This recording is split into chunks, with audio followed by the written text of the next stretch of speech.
Alright, in this painting we're going to do kind of a skyscape where we're going to have the sun here. I'm going to start with my lightest yellow and then it's going to work our way out. We're going to do our golden yellow, our orange, our light red, our dark red, and then into the purple on the outside. And then we're going to swipe it out, so we're going to get some cells, but just small ones, and then also create a little bit of a reflection section at the bottom.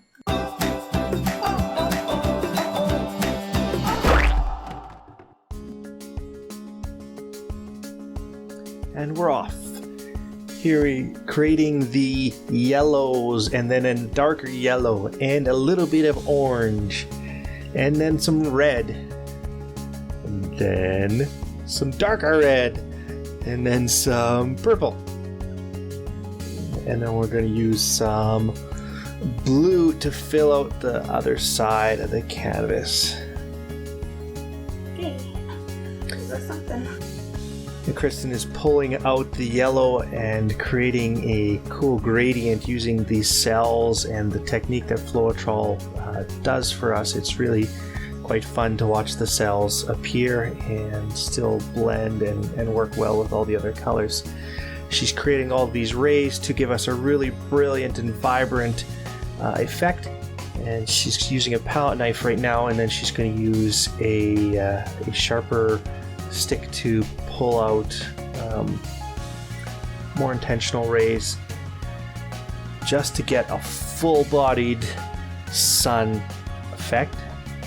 And after she's done this, I'm going to paint on the sun and a bunch of foreground. But here I'm creating just lines, kind of ripples in the bottom half to create a water effect, really creating some unique texture for us to work with.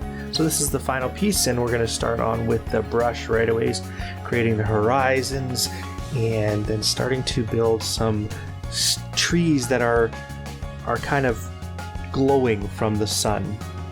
So starting with just an orange and then adding some more red. So these are all little trees in the distance, and then I add some fuchsia followed by some black to create that shadowed side of it as well. So we'll create this all the way along to both sides. This is the horizon landscape, and we're going to actually build a foreground coming up here in just a little bit.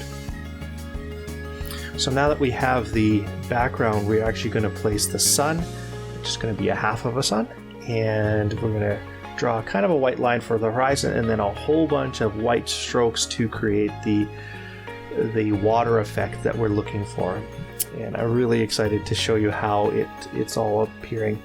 Now we're going to start with some grass here at the bottom with some brilliant yellow glowing, followed by orange, red, fuchsia, a little bit of purple, and then some blue and black.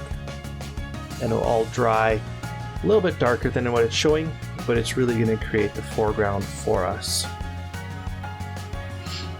So just keep taking these strokes one stroke at a time. There's lots of strokes on a piece like this, but I love taking the randomness and the uniqueness of the paint pouring and swiping, and then applying a more traditional brush technique to it, trying to tie the two together.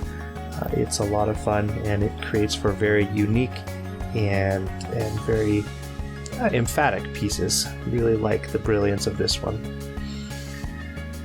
So as I continue to finish the bottom, I'm pondering whether or not I'm going to build some trees on it. And if you saw the preview or the thumbnail, you saw that there was trees. So here we go with the yellow to create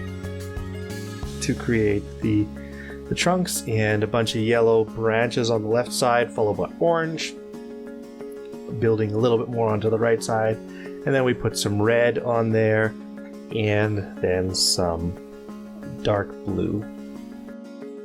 So this is the piece as it is dry. It's finished. It looks really cool. It's kind of a brilliant standout piece. Pretty happy with how it turned out.